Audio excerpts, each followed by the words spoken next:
I just got my first running PR in over 3 years. Today I'm going to tell you about the race, how it went and what time I got. I'm also going to tell you about why I did not actually improve for such a long time and what I did to finally get that PR, the changes I made and so on. And since this is the first video I do in English instead of my native language, Icelandic, I'm also going to tell you quickly about myself since there might be some new people watching. Feel free to use the timestamps. My name is Daði Freyr. I am a runner and running coach from Iceland and I'm currently living in Aarhus, Denmark. I started running 5 years ago at 23, which is actually quite late, so I feel like I'm just getting started in the sport. I did, however, dive headfirst into running when I started it, so now I actually work full-time coaching other runners, and my life revolves around my own training, the ironically sedentary job of online coaching, and just enjoying life with my girlfriend and dog, Máni. I think that's it for an introduction. I don't want to bore you with my whole life story.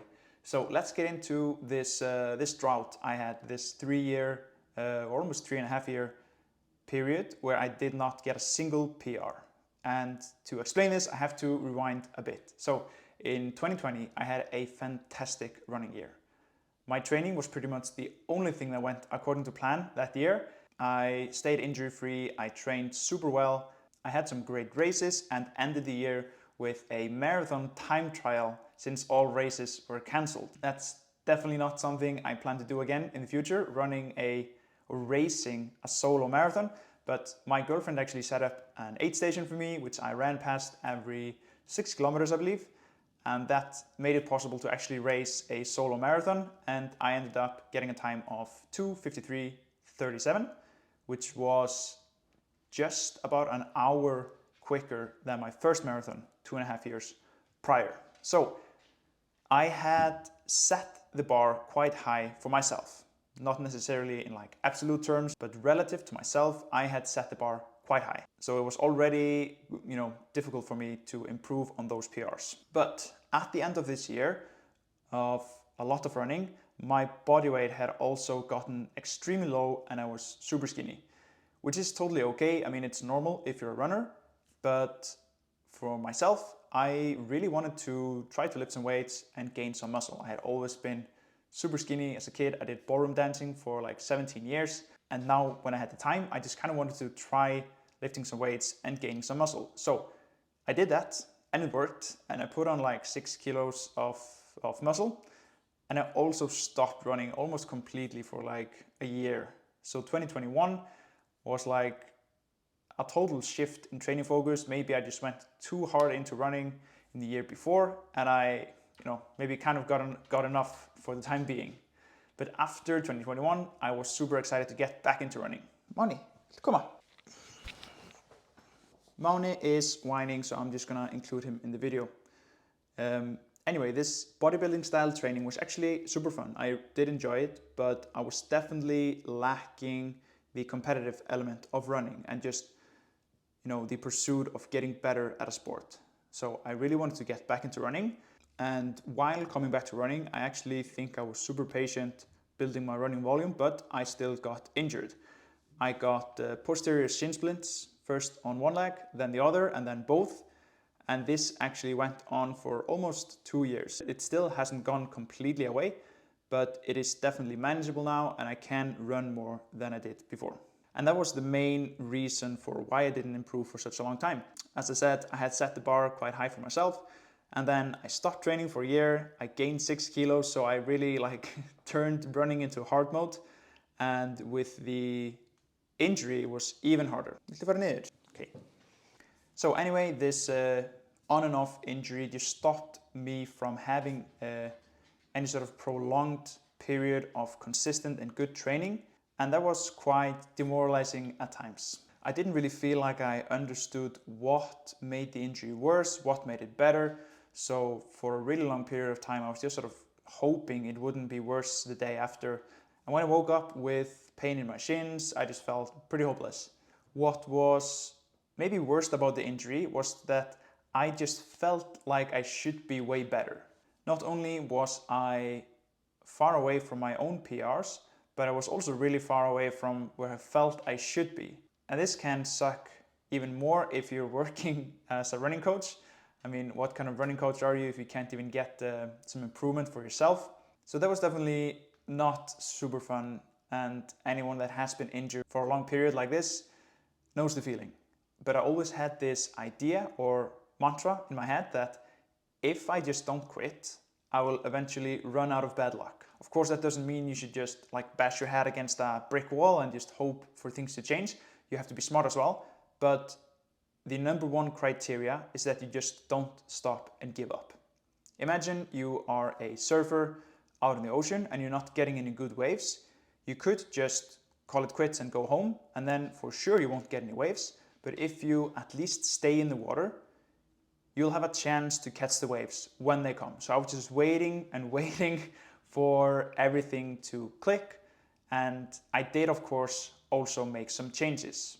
But as I said, number one thing, and this cannot be overstated, do not stop, do not give up. For a long period of time, I had to cap my running volume at like 25 to 30 kilometers a week, which is super low, at least for me. And during that time, I was cross-training like 3 to 4 hours a week. One time, I think I got up to 7.5 hours of cross-training during the week. And this actually worked quite well for me. I did get very close to some PRs last year in 2023 with this approach. At one point, I was 7 seconds away from my 5K PR, and at another point, I was 2 seconds away from my half marathon PR. So it's a tiny, tiny difference, but I did not actually get the PR. So after a few races where I came extremely close, I knew that, if nothing changes, nothing changes. So I contacted a coach to help me. And for the last 6 months, I've been working with Hlynur Andrésson. He is the Icelandic record holder in the marathon and many other distances. And this has helped me immensely. Even if you're a running coach yourself, it actually helps a lot having someone better than you telling you what to do. I also started working with a great physical therapist in a clinic that only works with runners. And when I came to him, he actually asked me what would be the ideal outcome of this for you. And I told him I want to be able to run like 90 kilometers a week. At the time I was running maybe 40, 45. And he was like, great, we'll work towards that. And it's so important to have a fellow runner who understands you and knows you don't just want to turn down the volume or even stop running. That's not an option. So he gave me some exercises to strengthen my soleus muscle mainly. And this combined with the oversight of a coach and just working with him, managing the training volume, has helped me manage my injury. Like I said, it hasn't gone away completely. And this has been a big mindset shift for me as well. Because last year, I was always just hoping that it would go away. And that's pretty hopeless. Now, I just think about managing the injury. So if I need to, I will cross-train instead. If the pain is like super low but manageable, I will just try not to panic and keep training in the capacity that I can. And like I said, just keep going. It's so important. So all of these things, not quitting, getting a coach, and working with a physical therapist have helped me get up to around 65, 70 kilometers a week, which I am super happy with. I have not been able to run this volume since I was in top form in 2020. Now, let's actually go out for a run and talk about the race itself. See you there. All right, so I'm out on the run. I'm doing 60 minutes easy with 20 minutes in zone 2. This is actually quite a popular running and cycling path, and it just emerged from flooding. It was totally underwater for like 5 or 6 months, and I'm so happy that I can run here again.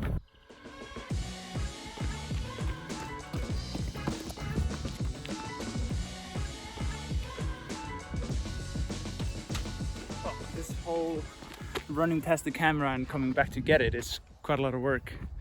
I never really thought about that when watching like training vlogs on YouTube. All right, training is done, which was 60 minutes easy with 20 minutes in zone 2. Turned out to be not super easy because I'm quite tired, both from the race, which was now 3 days ago, and also from lifting yesterday. I haven't really done any strength training now for a couple of weeks since I was on vacation, and I sort of let that slide, but that's normally a solid part of my routine. By the way, I don't normally run with this for like an hour-long easy run. I just had to take the stick thingy that you're standing on right now. I felt like I needed to to say that. But let's talk about the race itself and how it went. So before the race, I had sort of two opposite thoughts in my mind. Number one was that I knew I was in great shape. Training had been going really well. And the other thought was, oh no, I've been on vacation. I had like 3 hours of sleep like 2 days before, and my sleep and diet routine had not been quite normal. I did train pretty well while on vacation, but still, when you get to race day, any sort of small doubts in your mind can begin to fester, and it's easy to begin to doubt yourself. So I really had to make sure that I was focusing on the things that built up my confidence, which was my training for the last 3-4 months. And I really felt like I went into the race with like a solid mindset. I also was just quite fired up and ready to suffer a bit. Before the race, I actually listened to Theoren's speech at Pelennor Fields from Return of the King, where he's just shouting,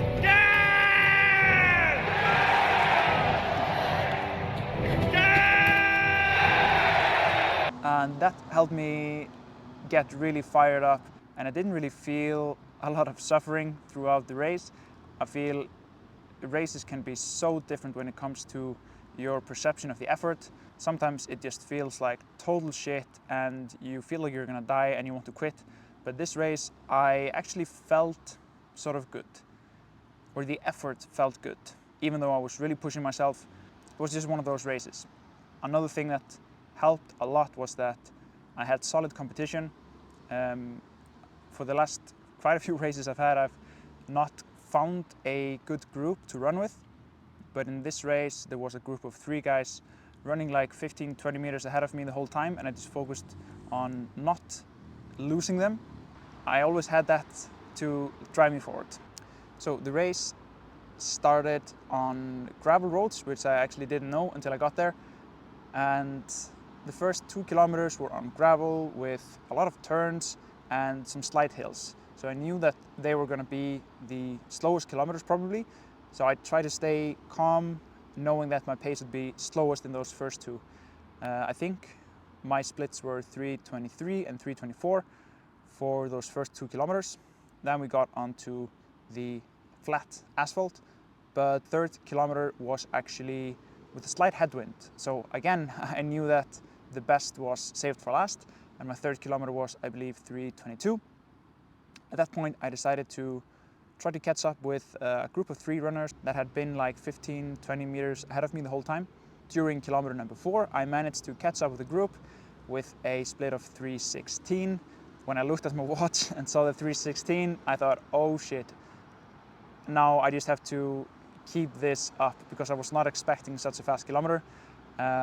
But the last kilometer actually ended up being faster and closed with a 3:13 kilometer, and actually overtook the 3 guys that were ahead of me, and I had to sprint to the finish and just got like 1 or 2 seconds ahead of them. When I looked at my watch at the finish line, I just started shouting yes, yes, yes, in Icelandic of course, and even cried a bit. I was super happy with this. Honestly, it took such a long time, so much patience and a lot of work, and it's so motivating to finally get that PR, and I look forward to getting a bunch of them in the coming months. My next race is actually in 5 weeks. It is a 10K. I'm definitely shooting for a 10K PR. So that was it for this video. If you want to follow along, you know how to do YouTube things, click the subscribe. It's going to be both training vlogs where I'm talking about myself, like this video, and also training tips, stuff to help you train better, smarter, stay consistent, and get faster. And if there's something specific you want to see covered, of course, let me know. Yeah, I think that's it.